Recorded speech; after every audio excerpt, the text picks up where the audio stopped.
Hello Mia, say hello. That is Mia, my kid. Hello Mia. Hello Mia. That is Mia. You see, it's my garden. Nice flowers. You see, this is my garden. Nice flowers here around. I was planting it in a pot, those three. Those flowers. You see, they keep pink blossom, pink flowers. They look beautiful. And this is the gray one that I put there.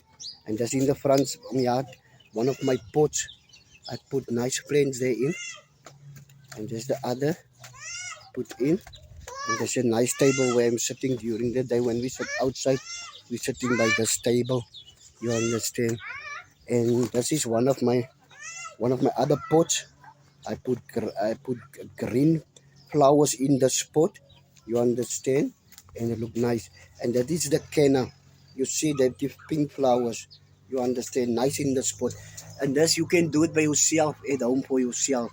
Look nice, no? And this is my fig tree in front of my yard. And that is the palm tree. You see it look beautiful. Those palm tree. Yes. And that's in my stoop. You can see it's a chair who's sitting always here on the stoop. Nice tree here under the roof. You understand? And that is one of my pots. I put very, very, very little ones there in, little flowers in those pots so that it can look nice. Yes, yes.